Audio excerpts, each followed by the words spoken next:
Κυρίες και κύριοι, φίλες και φίλοι, καλησπέρα. Απόψε είναι Τετάρτη, 29 Ιανουαρίου του 2025. Ελπίζω να κάνουμε μια σύντομη εκπομπή, το 45 λεπτό που είπαμε, κατά το ημίχρονο.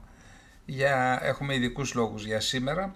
Θα ξεκινήσουμε με μια καινούργια είδηση που μεταδόθηκε χθες το βράδυ από το Ισραηλινό κρατικό τηλεοπτικό δίκτυο ΚΑΝ, σύμφωνα με το οποίο κατά την τηλεφωνική συνομιλία που είχαν ο πρόεδρος των ΗΠΑ Ντόναλντ Τραμπ με τον πρωθυπουργό του Ισραήλ Μπεντζαμίν Νετανιάχου, ενημερώθηκε ο Ισραηλινός πρωθυπουργός για την πρόθεση του Ντόναλντ Τραμπ να αποσύρει τα αμερικανικά στρατεύματα από τη Συρία, τους 2.000 στρατιώτες, και να τους αφήσει βορρά των Τούρκων. Αυτό σημειωτέο θα είναι η δεύτερη φορά που προδίδονται οι Κούρδοι, που σε κοινό αγώνα με τις Ηνωμένες Πολιτείες, ανεξαρτήτως του ποιος προείδρευε, και επί Ομπάμα και επί Biden και επί Τραμπ και επί Biden, έχισαν το αίμα 14-15 χιλιάδων νέων νεκροί και διπλάσιος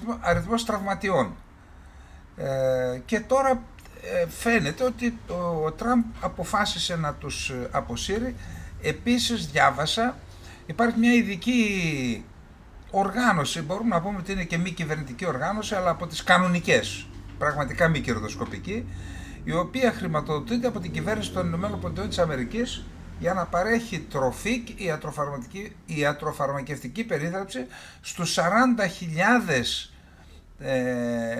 κατοίκους του καταβλισμού των οικογενειών των 10.000 κρατουμένων τζιχαντιστών του Ισλαμικού κράτους. Και επειδή, λέει, κόπηκαν όλες οι βοήθειες στο εξωτερικό, κόπηκε και για αυτούς.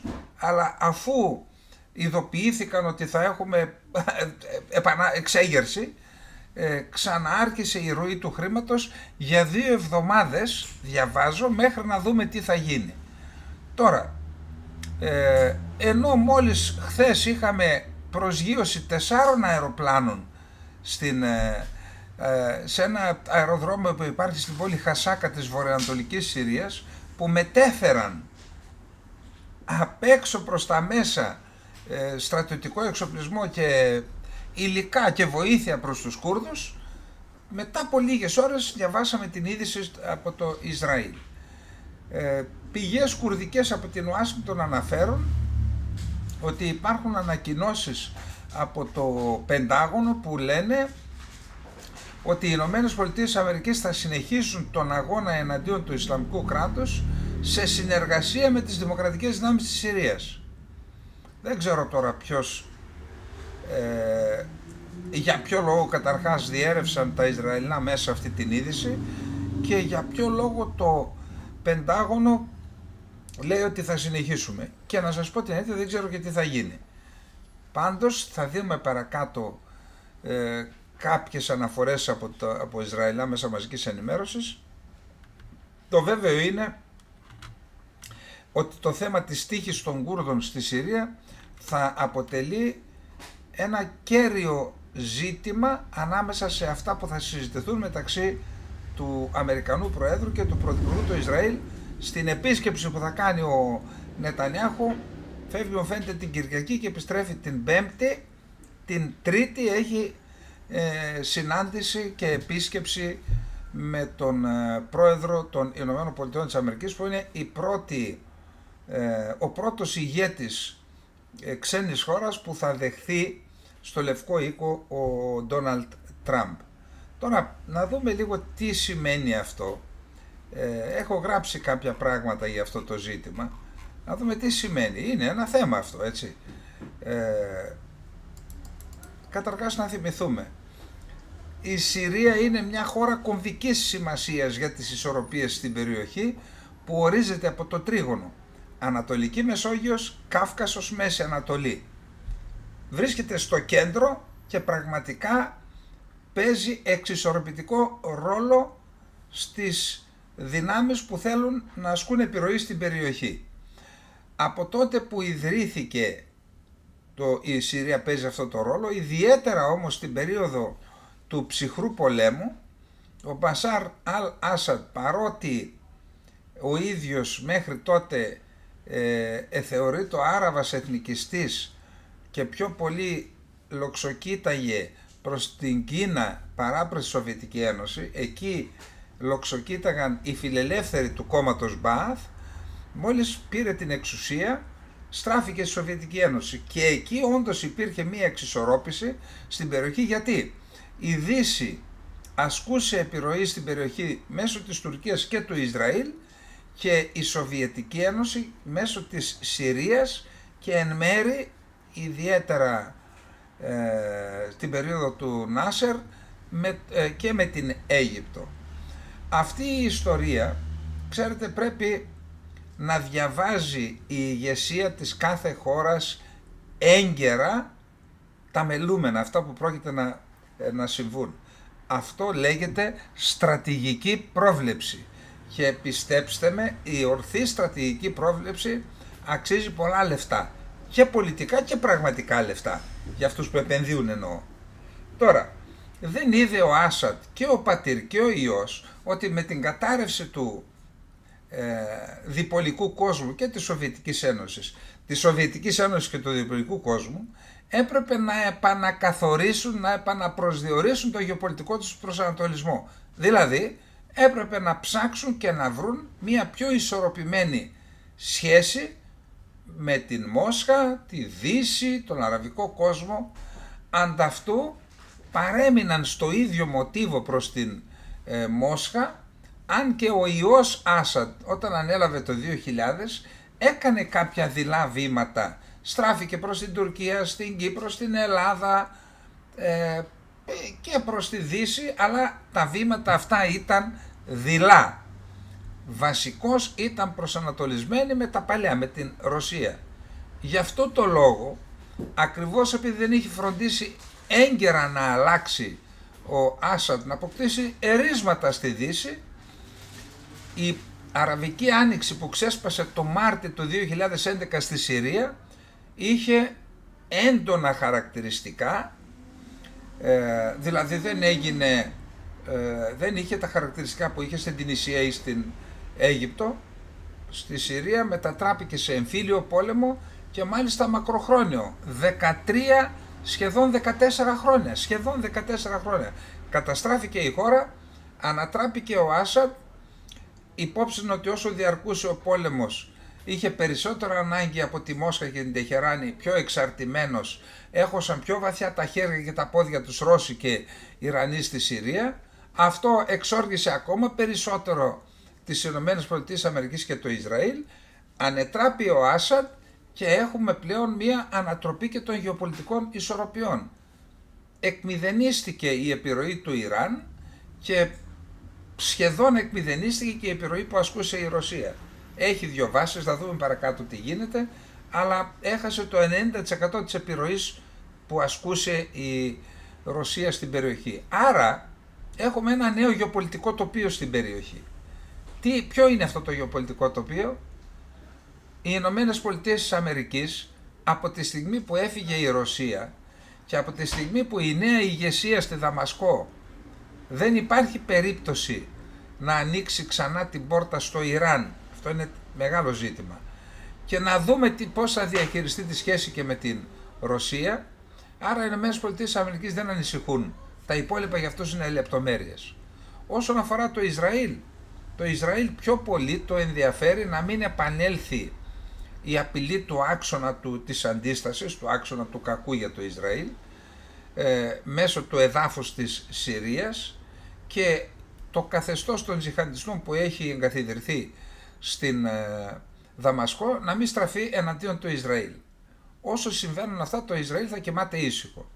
Πάντως, για να είναι βέβαιο ότι δεν θα αντιμετωπίσει απειλή από τη Συρία, φαίνεται ότι το Ισραήλ προσπαθεί είτε δια της στρατιωτικής παρουσίας κατάληψης εδαφών της Συρίας, μεταξύ αυτών και το όρος Ερμών, όπου εγκατέστησε μία αεροπορική βάση μάλλον ραντάρ αλλά και υποκλοπών που έχει στο πιάτο την Δαμασκό στην κυριολεξία, το είδαμε και χθες αυτό, και επίσης έχει καταλάβει εδάφη, έχει θέσει υπό τον έλεγχό του το Ισραήλ σημαντικότατα αποθέματα νερού, είτε των ανατολικών υπορειών των υψωμάτων του Γκολάν, τα δεξιά, τα δυτικά τα έχει, αφού κατέχει τα υψώματα. Τώρα πήρε και τα φράγματα που βρίσκονται ανατολικά. Τα φράγματα που βρίσκονται ανατολικά του όρους Ερμών, αλλά και το μεγαλύτερο φράγμα της Συρίας που είναι στον ποταμό Ιερομίακα, στα σύνορα Συρίας-Ισραήλ, το ελέγχει, Συρίας-Ιορδανίας, το ελέγχει αυτό το Ισραήλ. Άρα θα ελέγξει το νότιο Ισραήλ και δια της στρατιωτικής παρουσίας, μία ζώνη 15 χιλιόμετρων υπό τον άμεσο έλεγχο των ενόπλων δυνάμεων του Ισραήλ και μία ζώνη 60 χιλιόμετρων επιτήρησης, και επίσης στο υπόλοιπο νότιο Ισραήλ θα ασκεί επιρροή είτε διαστρατιωτικών παραστρατιωτικών ομάδων που εκπαιδεύτηκαν και εξοπλίστηκαν και από το Ισραήλ τα χρόνια του εμφυλίου, είτε μέσω των Δρούζων που κατοικούν στην περιφέρεια της Σουάιντα. Αυτό λοιπόν αφήνει το πεδίο ανοιχτό, δηλαδή το γεγονός ότι οι ΗΠΑ δεν πολύ νοιάζονται τι θα γίνει πλέον εκεί, και γι' αυτό η πιθανή εντολή Τραμπ να φύγουν από τη Συρία, αυτό ανοίγει την όρεξη στην Τουρκία, η οποία Τουρκία έχει ως φιλοδοξία να ελέγξει καταρχάς την κυβέρνηση της Δαμασκού σε ένα βαθμό, αλλά και τις περιοχές βορείως της Δαμασκού, κυρίως τις παράλιες περιοχές. Γι' αυτό και κάνει τις εθνοκαθάρσεις εναντίον των χριστιανών και των Αλαουιτών. Εδώ λοιπόν υπάρχει ένα ζήτημα. Ενώ στην αρχή βλέπαμε την Τουρκία να κάνει δηλώσεις, και ο γιος του Ερντογάν και ο Μπαχτσελή, κάναμε την Αγία Σοφιά τζαμί, απελευθερώσαμε τη Δαμασκό και το τέμενος των Ομεϊαδών, σειρά έχει η Ιερουσαλήμ και το τέμενος Αλαξά. Ενώ λοιπόν υπήρχαν αυτά στο προσκήνιο, ενώ υπήρχε στο προσκήνιο ακόμα και στρατιωτική σύγκρουση μεταξύ Τουρκίας και Ισραήλ, τις τελευταίες δύο εβδομάδες βλέπουμε ότι και από τη μια πλευρά και από την άλλη δεν υπάρχουν δηλώσεις. Προσέξτε, δεν έχω ιδιαίτερες πληροφορίες, απλά εκτίμηση κάνω. Μήπως τελικά ικανοποιούνται αυτές οι δύο χώρες, εσύ θα έχεις αυτό, εγώ αυτό και είμαστε εντάξει, μη με πειράζεις να μη σε πειράζω? Και θύμα αυτής της συνεννόησης μήπως είναι οι Κούρδοι? Λέω. Τέλος πάντων, εδώ βλέπουμε ότι η Τουρκία συνεχίζει τους βομβαρδισμούς μετά από αυτά, συνεχίζει τους βομβαρδισμούς στην περιοχή, το φράγμα της Ρίν, Γέφυρα, Καρά, Κοζάκ. Σήμερα είχαμε και τον πρώτο βομβαρδισμό της πόλης Κομπάνη, μέσα στην πόλη Κομπάνη. Για να δούμε. Εδώ βλέπουμε, είμαστε μέσα στην πόλη Κομπάνη και έχουμε τον πρώτο αεροπορικό βομβαρδισμό της πόλης Κομπάνη, η οποία είχε καταστραφεί εξ ολοκλήρου το 2015. Προχθές γιόρτασαν οι Κούρδοι την απελευθέρωσή της, την επέτειο της απελευθέρωσής της, και σήμερα θέλω να πω ότι οι Τούρκοι δεν καταλαβαίνουν τίποτα. Μάλιστα, το ζήτημα της συνεχιζόμενης υποστήριξης των Αμερικανών στους Κούρδους και του ενδεχομένου οι Κούρδοι να αποκτήσουν στο νέο σύνταγμα που είναι υπό επεξεργασία στη Συρία, στη Δαμασκό της Συρίας, να αποκτήσουν συνταγματικά κατοχυρωμένη αυτονομία, αυτό συμπεριλήφθηκε προχτές, συζητήθηκε προχτές στο Συμβούλιο Εθνικής Ασφαλείας, όπου εγκρίθηκε η επικαιροποιημένη Ερυθρά Βίβλος, δηλαδή το πρωτόκολλο πολιτικής εθνικής ασφάλειας, το μυστικό σύνταγμα της Τουρκίας. Εδώ λοιπόν να θυμίσουμε ότι είχαμε με πρωτοβουλία του Ρούμπιο τηλεφωνική επικοινωνία του Ρούμπιο με τον Φιντάν. Δεν είμαι σε θέση αυτή τη στιγμή να σας πω, πηγές πάντως από την Ουάσιγκτον λένε ότι δεν είναι βέβαιο ότι ο Τραμπ θα πάρει αυτή την απόφαση. Τέλος πάντων, εάν τελικώς ο Τραμπ πάρει αυτή την απόφαση, θα είναι μια πολύ σημαντική εξέλιξη, η οποία θεωρώ ότι αυτή η εξέλιξη θα έχει σοβαρότατες επιπτώσεις στην ίδια τη Συρία, στην περιοχή την ευρύτερη, ενώ τα αποτελέσματα και οι επιπτώσεις αυτής της εξέλιξης, μιας τέτοιας εξέλιξης, θα επηρεάσουν την εθνική ασφάλεια της Κύπρου και της Ελλάδας. Να σημειώσουμε ότι επί Biden δεν τόλμησε η Τουρκία να χτυπήσει το Κομπάνι, την πόλη του Κομπάνι. Για πρώτη φορά το χτύπησε σήμερα την πόλη του Κομπάνι, και πιθανόν αυτό να σχετίζεται με την πληροφορία που μετέδωσαν τα Ισραηλινά μέσα μαζικής ενημέρωσης. Θυμάστε προχτές, αλλάζουμε θέμα, είναι τεράστιο πάντως το θέμα αυτό, αλλά αλλάζουμε θέμα, να πούμε το εξής, ότι είπαμε προχτές ότι θα έπρεπε να συμπεριληφθεί στις συμφωνίες προμήθειας των Ραφάλ και τον Μπελαρά, να συμπεριληφθεί όρος ότι ευαίσθητα και στρατηγικά οπλικά συστήματα που φέρουν και τα Ραφάλ και η Μπελαρά δεν θα πωληθούν σε χώρα η οποία απειλεί την Ελλάδα. Ονόματα δεν λέμε, υπολείψεις δεν θίγουμε, αλλά νούμε την Τουρκία. Τώρα λοιπόν διαβάζουμε ότι η Τουρκία διαπραγματεύεται την πώληση των Meteor στην Τουρκία με τα Eurofighter που θα πάρει, αν τα πάρει η Τουρκία. Σήμερα λοιπόν ο κύριος Δένδιας έγραψε ότι μετά τη σχετική ενημέρωση του Πρωθυπουργού κ. Κυριάκου Μητσοτάκη και του Υπουργού Εξωτερικών κ. Γεωργίου Γεραπετρίτη, τώρα δεν καταλαβαίνω ποιος ενημέρωσε ποιον. Τον ενημέρωσε ο Μητσοτάκης και ο Γεραπετρίτης το Δένδια, ή ο Δένδιας ενημέρωσε τον Μητσοτάκη και τον Γεραπετρίτη? Αυτά είναι που σας είπα χθες για τη γλώσσα, έτσι. Εν πάση περιπτώσει, μετά λοιπόν από σχετική ενημέρωση, γράφει: συναντήθηκα σήμερα στο Υπουργείο Εθνικής Αμήνης με τον πρέσβη της Γαλλίας Λορένς Αουέ, από τον οποίο ζήτησα επίσημη ενημέρωση σχετικά με τις πληροφορίες για πώληση πυράβλων Μέτεορ στην Τουρκία από το consortium στο οποίο συμμετέχει η Γαλλία. Εξέφρασα στον πρέσβη της Γαλλίας την έντονη αντίθεση της Ελλάδας σε ένα τέτοιο ενδεχόμενο, το οποίο δεν συνάδει με τις μέχρι τώρα άριστες στρατηγικές σχέσεις των δύο χωρών. Ακούστε, ασφαλώς και στηρίζουμε την θέση της Ελλάδας. Είπαμε στα εθνικά θέματα δεν μας νοιάζει ποιος κυβερνά, τα είπα και χθες, ότι αν έρθουμε σε αντιπαλότητα με τις ΗΠΑ ή με πολιτικές του Τραμπ, εμείς με την Ελλάδα είμαστε. Και κάποιος λέει σιγά μην στηρίξω αυτή την κυβέρνηση. Και ποιο θα στηρίξουμε, το φούφωτο? Όταν πρόκειται για εθνικά θέματα τελειώνουν όλα, στηρίζουμε την Ελλάδα. Εντάξει, να μην ακούω τώρα τέτοια πράγματα. Πάμε να δούμε λοιπόν το δεύτερο θέμα, που είναι αυτό με την τεχνητή νοημοσύνη. Ακούστε. Καλά, τα έχω συνηθίσει, όταν έχεις δημόσιο λόγο θα ακούς το μακρύ και το κοντό του καθενός. Χθες η αναφορά που έκανα είχε να κάνει πιο πολύ με το πώς περιορίζονται οι εγκεφαλικές λειτουργίες του ανθρώπου με την τεχνολογία γενικώς και με την τεχνητή νοημοσύνη ειδικώς.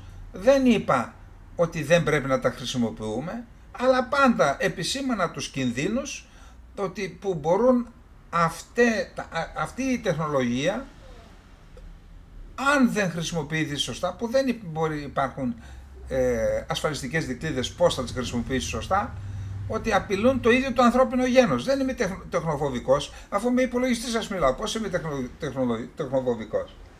Εν πάση περιπτώσει, όσον αφορά την ανατροπή που έγινε με το νέο σύστημα των Κινέζων, τι με νοιάζει με άμα είναι κινέζικο, ιαπωνέζικο, σαουδαραβικό ή αμερικανικό? Τα στοιχεία παραθέτουμε εδώ πέρα. Ότι προκάλεσε πραγματικά επανάσταση αυτό που παρουσίασαν οι Κινέζοι, και γι' αυτό και οδήγησε στην πτώση της μετοχής, η οποία χθες πήρε 8%. Δηλαδή ξαναπαίρνει πίσω αυτά που έχασε, μέρος αυτών που έχασε, Δεν ξέρουμε πώς τα παίρνει, μπορεί να τα αγοράζουν οι ίδιοι για να ανεβάζουν τη μετοχή. Εν πάση περιπτώσει, αυτό είναι αλήθεια. Τι κάνουμε, να μην το μεταδίδουμε δηλαδή? Ακούστε όμως τι άλλες διαστάσεις έχει αυτό, τις οποίες εγώ δεν τις είχα σκεφτεί. Είναι άρθρο του Μιχάλη Ψήλου, διευθυντή της ηλεκτρονικής έκδοσης ναυτεμπορικής. Δημοκρατία των Avatar, λέει. Κόστος 10 φορές χαμηλότερο από την αμερικανική τεχνολογία και πολύ μικρότερη χρήση μικροτσίπ. Η τεχνητή νοημοσύνη της κινέζικης DeepSeek έχει προκαλέσει σεισμό στις αγορές και τρόμο για το ενδεχόμενο μήπως τελικά η κινέζικη τεχνολογία θα μπορούσε να ξεπεράσει την αμερικανική για τη δυτική. Δεν τα λέω εγώ, τα λένε χιλιάδες αρθρογράφοι. Μιλάμε όμως για μια τεχνολογικά προηγμένη χώρα που κατέχει ηγετική θέση σε ορισμένες τεχνολογίες. Άρα η δυτική ενόχληση είναι περισσότερο γεωπολιτική παρά τεχνολογική. Γιατί λέει ένας που έγραψε ένα άρθρο, μην πω τώρα και πώς ήταν, τι δουλειά έχει, λέει, στην εκπομπή σε αυτό? Ορίστε. Η δυτική ενόχληση είναι περισσότερο γεωπολιτική παρά τεχνολογική. Το πραγματικό ζήτημα επομένως δεν είναι αν οι Κινέζοι κατάφεραν να αναπτύξουν ένα σύστημα ανώτερο αυτό των Αμερικανών, αλλά τι σημαίνει η χρήση της τεχνητής νοημοσύνης για τα άτομα, την κοινωνία και τη δημοκρατία. Καταρχάς, είμαι βέβαιος ότι έκλεψαν οι Κινέζοι από τους Αμερικανούς. Αλλά έτσι γίνεται στην τεχνολογία, ο ένας κλέβει από τον άλλον. Ασφαλώς είναι ανεπτυγμένη τεχνολογικά περισσότερο η Αμερική από την Κίνα. Τα περισσότερα οι Κινέζοι τα πήραν από τους Αμερικανούς. Αλλά οι Αμερικανοί πήγαν τις επιχειρήσεις τους στην Κίνα που είχε φτηνά χέρια και έτσι την πάτησαν. Δείτε όμως τι λέει εδώ, που ούτε μπορεί να το φανταστεί κανείς. Φαντάζει σαν υπόθεση επιστημονικής φαντασίας. Το πρόβλημα είναι ότι πίσω από αυτά τα εργαλεία υπάρχουν άνθρωποι που έχουν οράματα και συμφέροντα για τον κόσμο. Συμφέροντα οικονομικά, πολιτικά, κοινωνικά και που δημιουργούν εργαλεία για την επίτευξη των στόχων τους. Που δεν είναι μόνο η καινοτομία και εν κατακλείδη το κέρδος. Μπορεί η εμφάνιση της κινέζικης DeepSeek να συγκλώνησε τη Wall Street και να αμφισβήτησε την αμερικανική παντοκρατορία στην τεχνητή νοημοσύνη, έφερε όμως στο προσκήνιο και την ίδια την τεχνολογία. Γιατί απλά η τεχνητή νοημοσύνη αναδιαμορφώνει τον κόσμο ολόκληρο και η πολιτική και η ίδια δημοκρατία θα μπορούσε να είναι η επόμενη μεγάλη ηττημένη.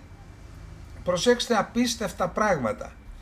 Μία παγκόσμια έρευνα που διεξήχθη από το Ισπανικό Πανεπιστήμιο Τεχνητής Νοημοσύνης το 2021, πριν δηλαδή την απογείωση της τεχνητής νοημοσύνης, έδειξε ότι η πλειονότητα των ερωτηθέντων θα ήθελε να αντικατασταθούν τουλάχιστον ορισμένοι από τους πολιτικούς τους στην Ισπανία με την τεχνητή νοημοσύνη. Οι νεότερες ηλικίες μάλιστα ήταν παντού πιο ανοιχτές στην ιδέα της αντικατάστασης των πολιτικών με την τεχνητή νοημοσύνη. Σκεφτείτε εδώ τι θα γίνει αν κάνουμε καμία έρευνα. Αντί να εκλέγουν πολιτικούς, ο κάθε πολίτης θα μπορούσε να δημιουργήσει με την τεχνητή νοημοσύνη έναν ψηφιακό κλόνο με τις δικές του πολιτικές προτιμήσεις. Αυτοί οι κλόνοι ή τα avatar θα μπορούν στη συνέχεια να διαπραγματεύονται αυτόματα μεταξύ τους για να βρουν κοινό έδαφος, να επιλύουν διαφωνίες και να γράφουν νόμους, όπως ισχυρίζεται ο Ισπανοχιλιανός καθηγητής οικονομικών στο Πανεπιστήμιο της Τουλούζης, Σεζάρ Ινταλγκό. Έτσι μπορεί να ενισχυθεί η άμεση δημοκρατία, δίνοντας στους πολίτες πιο άμεση επιρροή στην πολιτική και καταρρίπτοντας τα παραδοσιακά εμπόδια χρόνου και νομοθετικής τεχνογνωσίας, υποστηρίζει ο Ινταλγκό στο βιβλίο του «Πώς οι άνθρωποι κρίνουν τις μηχανές». Η λογική είναι απλή. Αν η τεχνητή νοημοσύνη είναι τόσο προηγμένη ώστε οι μηχανές να μπορούν να λάβουν αξιόπιστα καλύτερες αποφάσεις από τους ανθρώπους, ποιο θα ήταν το νόημα της ανθρώπινης συμμετοχής στα κοινά? Η σκέψη αυτή θα μπορούσε κάλλιστα να φανεί ελκυστική σε κάποιους λόγω της ευρείας δυσαρέσκειας που υπάρχει για τον τρόπο λειτουργίας των δημοκρατικών θεσμών σε πολλές χώρες. Ωστόσο, έχει διαπιστωθεί εδώ και καιρό ότι η τεχνητή νοημοσύνη δεν είναι σε καμία περίπτωση αμερόληπτη. Επιπλέον, τα συστήματα τεχνητής νοημοσύνης, όπως και οι εγκέφαλοι, είναι ένα μαύρο κουτί. Ακόμα και αν οι αλγόριθμοι είναι γνωστοί, η συμπεριφορά δεν προσδιορίζεται. Θα υπάρχει πάντα αβεβαιότητα ως προς το εάν τα συστήματα τεχνητής νοημοσύνης που επηρεάζουν ή λαμβάνουν πολιτικές αποφάσεις, το κάνουν προς το συμφέρον των ανθρώπων ή αν επιδιώκουν επίσης αλλότερους στόχους. Κάτι που πάντα πρέπει να φοβόμαστε. Οι δραματικές δυνατότητες ενσωμάτωσης της τεχνητής νοημοσύνης στην καθημερινή μας δραστηριότητα καθιστούν αυτή τη στιγμή κρίσιμη για να ξεκαθαρίσουμε τις πολιτικές μας αξίες. Αντί να βιάζονται κάποιοι να αντικαταστήσουν τους ανθρώπινους πολιτικούς με την τεχνητή νοημοσύνη, εμείς μπορούμε απλά να ενισχύσουμε τη δημοκρατία μας και με εργαλεία που βελτιώνουν την ανθρώπινη πολιτική σκέψη, αντιμετωπίζοντας τα όποια δημοκρατικά ελλείμματα. Άρα, το θέμα τελικά είναι βαθύτατα πολιτικό και γεωπολιτικό παρά τεχνολογικό και οικονομικό. Βαθύτατα, προσέξτε τι γίνεται, τι κίνδυνος υπάρχει. Ασφαλώς μπορεί να βοηθήσει μέχρι και να σωθούν ζωές στην ιατρική. Εάν μπορεί να πάρει ταχύτατα μια απόφαση η τεχνητή νοημοσύνη σε σχέση με ένα συμβούλιο γιατρών και απλά το συμβούλιο γιατρών να κρίνει την ορθότητα της απόφασης ή του πορίσματος, αρκεί να ψάχνει σε 200 πηγές για να βγάλει πόρισμα. Εκεί μπορεί να υπάρχουν διάφοροι τομείς που μπορεί να είναι χρήσιμοι. Αλλά τους κινδύνους μας τους είπε μας τους επισήμανε ο Μιχάλης Ψήλος και πραγματικά δεν έχω να πω τίποτα. Το άρθρο του θεωρώ ότι είναι πρωτοποριακό για τα ελληνικά δεδομένα, δεν έχω ξαναδιαβάσει στην Ελλάδα άλλο τέτοιο άρθρο. Τώρα απλά επειδή είναι σε εξέλιξη τα θέματα των τεμπών στην Ελλάδα, για τα οποία δεν έχουμε κανένα λόγο εμείς να κάνουμε αναφορές, κάναμε προχτές, είπαμε, γιατί όταν ακούς το ηχητικό δεν μπορείς να μην πεις τίποτα, έγιναν οι διαδηλώσεις, δεν σχολιάζουμε, τι σχολιάζουμε όμως?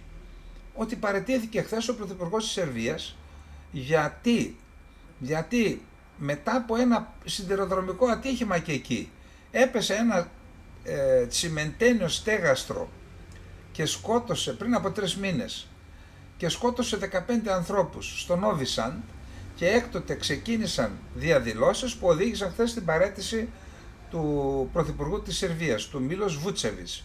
Προσέξτε, επειδή στη Σερβία παίζονται πολλά παιχνίδια, επειδή εκεί όπως στη Συρία διασταύρωσαν τα ξύφη τους οι μεγάλες δυνάμεις και κατά το τα άλογα τα λασεύνε και τα γαϊδούρια τρώνε τα λάχτας, λέει στα ποντιακά μία παροιμία, μαλώνουν τα άλογα και τα γαϊδούρια τρώνε τις κλωτσιές, ή μαλώνουν, λέει, τα βουβάλια στους βάλτους και την πληρώνουν τα βατράχια. Την πλήρωσαν στη Συρία, την πληρώνουν οι χριστιανοί και οι αλαουίτες, και στη Σερβία μπορεί να υπάρχει τέτοιος δάχτυλος. Αλλά, προσέξτε, οι ξένοι για να κάνουν παρέμβαση πρέπει να υπάρχουν και κάποιες αντικειμενικές συνθήκες. Και αυτές εκμεταλλεύονται και σταματώ εδώ. Λοιπόν, η Γερμανία. Είπαμε και χθες ότι ο Φρίντριχ Μέρτς, ο επικεφαλής των χριστιανοδημοκρατών, το CDU, αρχίζει και αλλάζει το τροπάρι, τη ρητορική και την πολιτική του σε σχέση με τους μετανάστες. Και επειδή πιθανόν να είναι ο επόμενος καγκελάριος, η πολιτική που πλέον υιοθετεί για το μεταναστευτικό μοιάζει πολύ με την πολιτική της εναλλακτικής για τη Γερμανία. Και έρχονται τώρα η καθολική και προτεσταντική εκκλησία της Γερμανίας. Στη Γερμανία βασικά καθολική, από ό,τι ξέρω, είναι κυρίως η Βαβαροί, και σε άλλες πολιτείες έχει, αλλά η Βαβαροί είναι κυρίως καθολική και οι άλλες πολιτείες, από ό,τι ξέρω, οι πιο πολλές είναι προτεστάντες, διαμαρτυρόμενοι. Τώρα λοιπόν και οι δύο οι εκκλησίες επισημαίνουν τον κίνδυνο από τη στροφή των χριστιανοδημοκρατών προς την πολιτική που προσομοιάζει με αυτή της εναλλακτικής για τη Γερμανία, και πιθανόν, λένε, ανοίγει την πόρτα για μετεκλογική συνεργασία μεταξύ των δύο κομμάτων. Οι εκκλησίες υπογράμμισαν ότι το CDU κινδυνεύει να σπάσει το ταμπού της συνεργασίας με την ακροδεξιά για πρώτη φορά στην ιστορία της Γερμανίας μετά το Δεύτερο Παγκόσμιο Πόλεμο. Ανησυχούμε ότι η γερμανική δημοκρατία θα υποστεί μεγάλο πλήγμα αν εγκαταλειφθεί αυτή η πολιτική υπόσχεση. Αυτά λοιπόν και με τη Γερμανία και με τα θέματα εκεί. Να πάμε να δούμε τώρα πολύ γρήγορα τι γίνεται. Ο Κώστας ο Μαυρίδης είναι ένας ευρωβουλευτής του Δημοκρατικού Κόμματος της Κυπριακής Δημοκρατίας, του ΔΙΚΟ δηλαδή, ο οποίος είναι ο μόνος, εντάξει, απλά έχει και προϊστορία, ή τέλος πάντων που προβάλλει το έργο του στο κοινοβούλιο με τέτοιο τρόπο που το παίρνουμε και εμείς, και το γεωπολιτικό η ιστοσελίδα μας, και ξεμπρόστιασε την Τουρκία. Οι υπόλοιποι δεν ξέρω τι κάνουν, μπορεί να το κάνουν και για να μην είμαστε ισοπεδωτικοί. Ξεμπρόστιασε λοιπόν την Τουρκία και ανέδειξε την τουρκική απειλή και την τουρκική βαρβαρότητα μπροστά στον αναπληρωτή βοηθό γενικό γραμματέα του ΝΑΤΟ, τον James Απαρτουράη. Λοιπόν, σε παρέμβαση που έκανε στο Ευρωκοινοβούλιο, έτσι, ο κύριος Μαυρίδης κατονόμασε αρχικά την Τουρκία ως το μέλος του ΝΑΤΟ που ευθύνεται για διάφορες υβριδικές επιθέσεις, η οποία όμως δεν κατονομάζεται δημόσια από άλλους. Όπως επισήμανε, οι υβριδικές απειλές και ο ρόλος του καθεστώτος Ερντογάν έπρεπε να είναι στο επίκεντρο του ενδιαφέροντος μας εδώ και πολύ καιρό και να αντιμετωπίζουμε τα θέματα αυτά με ειλικρίνεια και όχι να τα θάβουμε κάτω από το χαλί επειδή η Τουρκία είναι σημαντικός σύμμαχος στο ΝΑΤΟ. Κάθε φορά που τίθεται ζήτημα του καθεστώτος Ερντογάν, λέει ο Μαυρίδης, και ότι η Τουρκία έχει τη δική της γεωπολιτική ατζέντα χρησιμοποιώντας το ΝΑΤΟ, στην πραγματικότητα η μόνη απάντηση που παίρνουμε δεν αφορά την κατάσταση του κράτους δικαίου στην Τουρκία, ούτε την προάσπιση των ανθρωπίνων δικαιωμάτων, αφού όλοι γνωρίζουμε τι συμβαίνει μέσα στην Τουρκία, αλλά ότι χρειαζόμαστε την Τουρκία ως μέρος του ΝΑΤΟ. Δηλαδή, κάνουμε γαργάρα τις παραβιάσεις της Τουρκίας. Φανταστείτε να είστε ο Ερντογάν, λέει στον τύπο, τον αναπληρωτή βοηθό γενικό γραμματέα του ΝΑΤΟ, τώρα στην Άγκυρα, και να ακούτε τους συμμάχους σας να λένε ότι χρειαζόμαστε την Τουρκία και δεν μπορούμε να κάνουμε τίποτα. Προφανώς θα ήσασταν πολύ χαρούμενος ως Ερντογάν για να κάνετε ακόμα χειρότερα από αυτά που κάνετε τώρα. Καταλήγοντας, ο Ευρωβουλευτής είπε ότι ενώ συνεχίζουμε την ίδια στάση, θα έχουμε πολύ χειρότερα από την Τουρκία ενάντια στα ζωτικά μας συμφέροντα, από τη Βαλτική μέχρι την Ανατολική Μεσόγειο και τη Μέση Ανατολή. Τώρα, να σημειώσουμε μόνον ότι ενώ από το Υπουργείο Εξωτερικών της Κύπρου είδαμε ολόκληρες αναφορές για το τι συνέβη στο Συμβούλιο Υπουργών Εξωτερικών, στη Σύνοδο των Υπουργών Εξωτερικών της Ευρωπαϊκής Ένωσης σε σχέση με τη Συρία, και είδαμε και κύριο άρθρο της εφημερίδας Φιλελεύθερος, που εκεί φαίνεται ότι η Κύπρος έθεσε ζητήματα, έτσι. Σου λέει ότι συμβαίνει εκεί αφορά την Κύπρο, εγώ λέω και την Ελλάδα. Εγώ δεν είδα τίποτα στο Υπουργείο Εξωτερικών, προσέξτε, μέχρι χθες, σήμερα δεν πρόλαβα να δω. Πάντως ούτε και στα ελληνικά μέσα μαζικής ενημέρωσης είδα τίποτα για το θέμα της Συρίας και το τι θα πρέπει να κάνει η Ευρωπαϊκή Ένωση για να εκδημοκρατιστεί η Συρία και για να μην θυγούν τα δικαιώματα, παραβεσούν τα δικαιώματα των Έλληνων Ορθοδόξων, αλλά και να μην προκύψουν θέματα εθνικής ασφάλειας στην Κύπρο και στην Ελλάδα, λόγω της επιρροής που ασκεί η Τουρκία σε αυτή τη χώρα.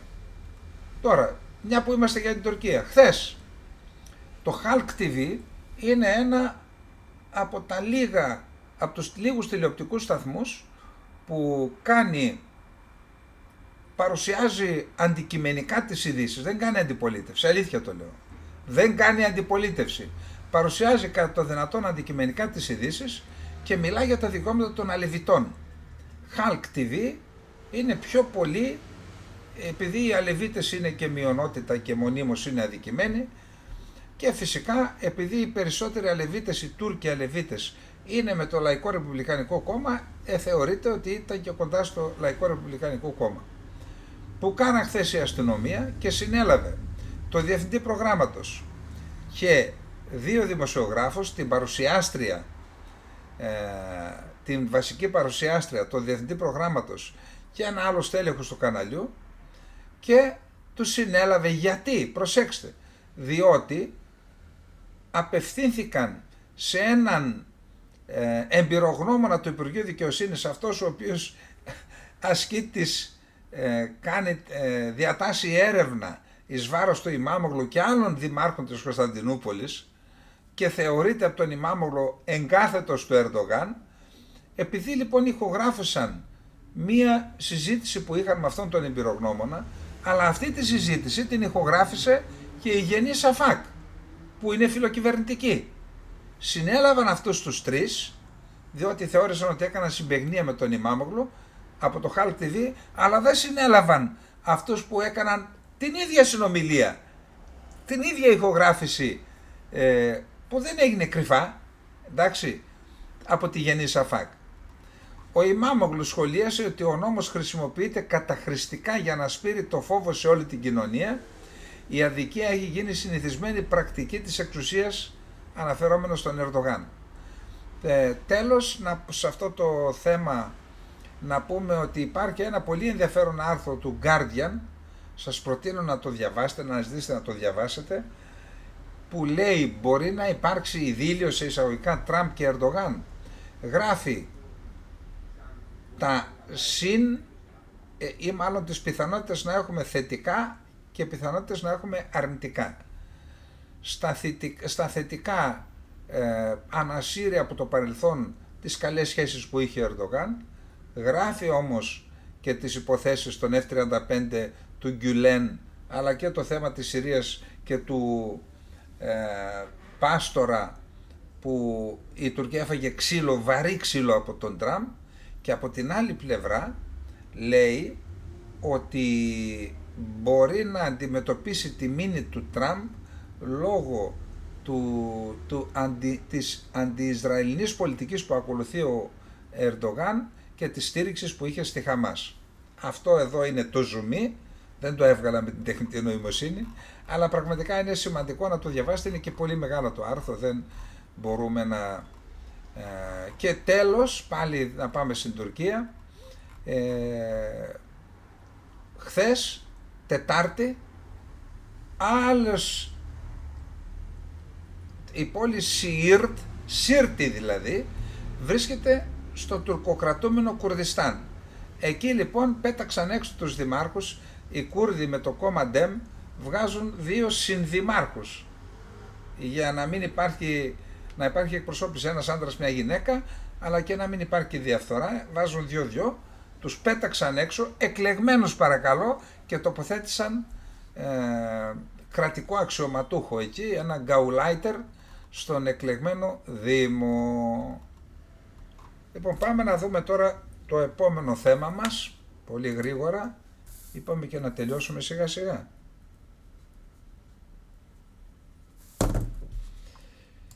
Πολύ γρήγορα, είπαμε ο Τραμπ θα συναντηθεί με τον Νετανιάχου,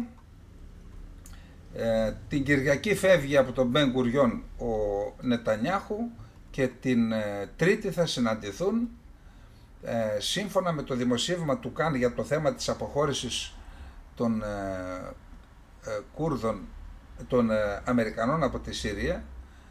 Αυτό στην τηλεφωνική συνομιλία που είχε ο Τραμπ με τον Νετανιάχου φέρεται να τον ενημέρωσε.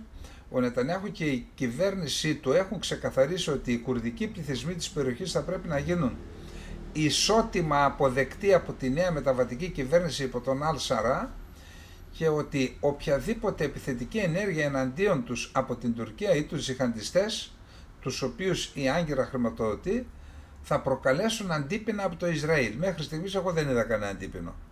Εντάξει. Τώρα, να δούμε ότι ο Υπουργός Άμυνας του Ισραήλ, για να δούμε εδώ, επισκέφθηκε χθες έλα ρε παιδιά, εδώ είμαστε. Επισκέφθηκε χθες το Όρος Ερμών, εδώ τον βλέπουμε. Λοιπόν, το βλέπετε, όσοι έχουν το πρόσωπά τους καλυμμένα είναι άνδρες των ειδικών δυνάμεων.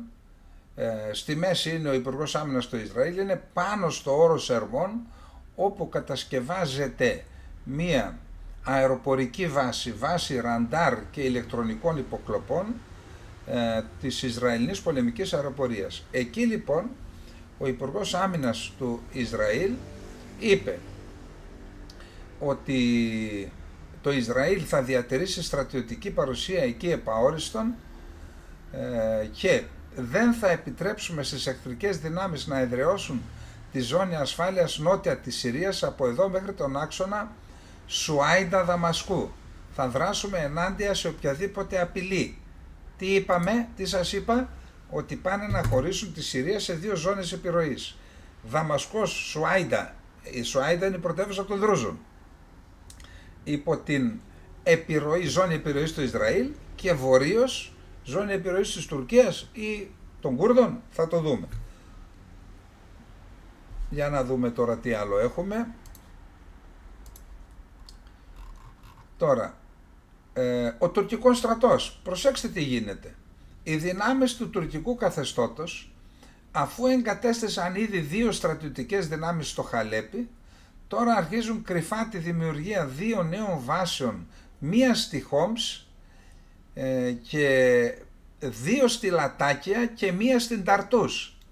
Παρακαλώ, υποτίθεται ότι είναι τζιχαντιστές ή της Χαγιά Ταχρήρ Αλ-Σάμ, αλλά στην ουσία είναι τουρκικές βάσεις. Είναι δύο νέες βάσεις στη Χόμς, δύο στη Λατάκια και μία στην Ταρτούς. 5 νέες βάσεις, οι 4 στις ακτές. Εντάξει, τι 4, 2 στο Χαλέπι, ναι, 2 στη Χόμς, 2 στα Λατάκια, όχι, οι 3 στις ακτές και η Χόμς είναι. Τώρα, σήμερα κυκλοφόρησε από το τοπικό συμβούλιο της πόλης Γκίρεσπι, την ονομάζουν οι Κούρδοι, Τελαμπιάτ οι Άραβες, είναι αυτοί που πήραν, όταν έδωσε ο Τραμπ την άδεια το 19, αν δεν κάνω λάθος, και με την επιχείρηση Πηγή Ειρήνης, εισέβαλαν στη Συρία και κατέλαβαν την Γκίρεσπι και τη Σερεκάνη, μια ζώνη περίπου 30 χιλιόμετρων σε βάθος. Εκεί λοιπόν εξέδωσαν απόφαση και λένε πλέον το ψωμί που θα πωλείται από το δημοτικό φούρνο θα πωλείται μόνο σε τουρκικές λίρες. Αυτό γίνεται για να εξαναγκάσει τους πολίτες που είναι Άραβες. Οι Κούρδοι έφυγαν από εκεί, ήταν περίπου 180.000 νομίζω οι Κούρδοι, και λέει όποιος δεν συμμορφώνεται θα έχει πρόστιμο 5.000 λίρες. Από το 2019 που κατέλαβε την πόλη Γκίρεσπι ο τουρκικός στρατός, οι τρομοκράτες μισθοφόροι της Τουρκίας προσπαθούν να επιβάλλουν την τουρκική γλώσσα και το τουρκικό νόμισμα στην περιοχή, παρότι οι ντόπιοι το αρνούνται. Λοιπόν, εχθές είπαμε ότι ο υφυπουργός εξωτερικών της Ρωσίας, ο Μιχαήλ Μπογκντάνοφ, και ο ειδικός απεσταλμένος του Πούτιν για τη Συρία, ο Λαβρεντίεφ, αυτός που φυγάδευσε τον Άσαντ, επισκέφθηκαν τη Συρία, συνομίλησαν με τον Αχμέτ Αλ-Σάρα και με τον Υπουργό Εξωτερικών Ασάντ Αλ-Σαϊμπάνι και συζήτησαν βασικά το θέμα των δύο βάσεων, της Ταρτούς και της Λατάκιας, της βάσης Χμεϊμίν. Ο Μπογκντάνοφ είπε ότι η Ρωσία είναι έτοιμη να συμβάλλει στη σταθεροποίηση της κατάστασης.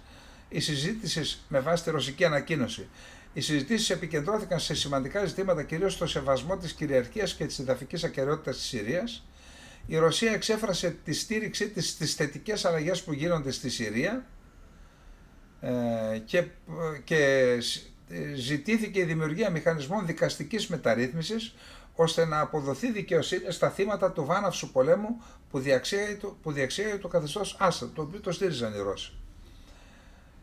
Πάντως οι Συριακές αρχές λένε η αποκατάσταση των σχέσεων πρέπει να λαμβάνει υπόψη τη σταράθη του παρελθόντος, να σέβεται τη βούληση του Συριακού λαού και να υπηρετεί τα συμφέροντα του Συριακού λαού. Ο Μπογκντάνοφ δήλωσε ότι ελπίζει να μην πληγούν τα ρωσικά συμφέροντα. Το καθεστώς των βάσεων δεν αλλάζει, θα χρειαστούν περαιτέρω διαπραγματεύσεις για το ζήτημα. Πάντως θα δούμε εάν τελικώς παραμείνουν οι βάσεις, δεν είμαστε σίγουροι.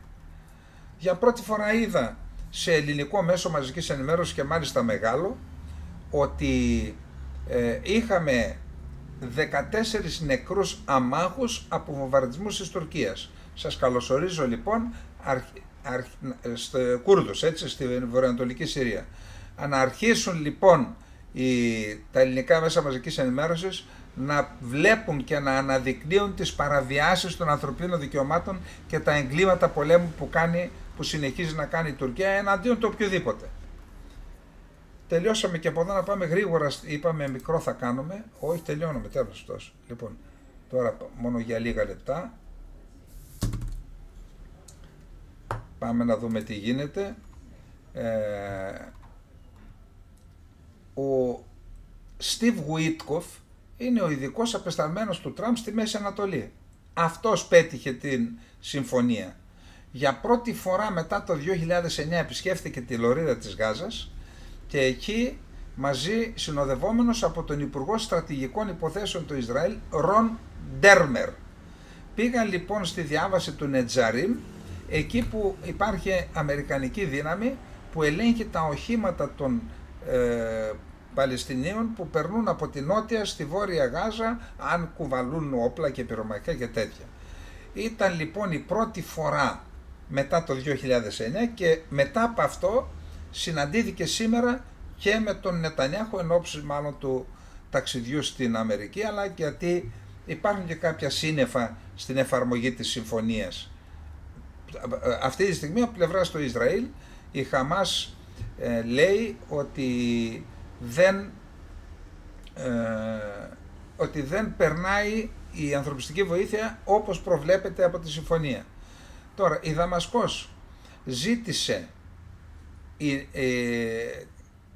είχε συνάντηση ο Σάρα, η ηγεσία δηλαδή στη Δαμασκό, με τον επικεφαλής των κιανοκράνων του ΟΗΕ, Ζαν Πιέρ Λακρουά. Οι κιανόκρανοι ήταν σε μια ζώνη ασφαλείας ανατολικά των υψωμάτων του Γκολάν, που τώρα την έχει καταλάβει ο Ισραηλινός στρατός.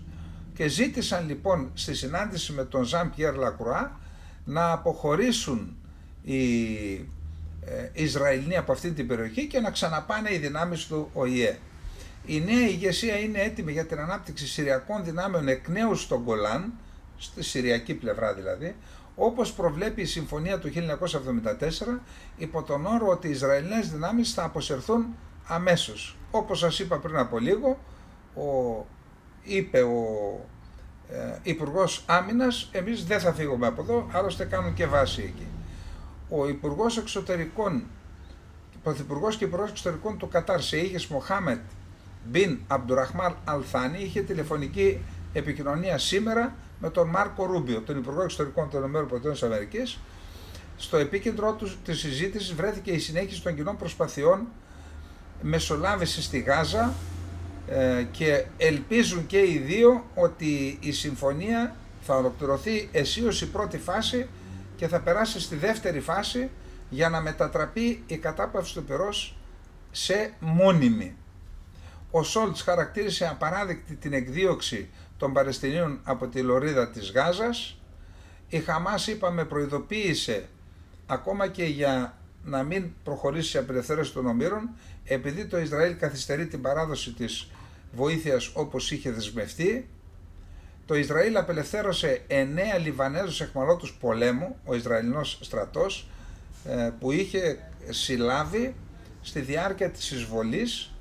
Στο πλαίσιο της συμφωνίας κατάπαυσης του πυρός τους απελευθέρωσε. Τώρα, επειδή είπαμε ότι πρέπει να σταματήσουμε, έχουμε φτάσει στο 49, πρέπει να σταματήσουμε, αφήσαμε δύο θέματα σημαντικά, Ηνωμένες Πολιτείες Αμερικής, Ρωσία, για αύριο. Λοιπόν, αυτά είχαμε να πούμε για απόψε. Καλή νύχτα, να είστε όλοι και όλοι καλά.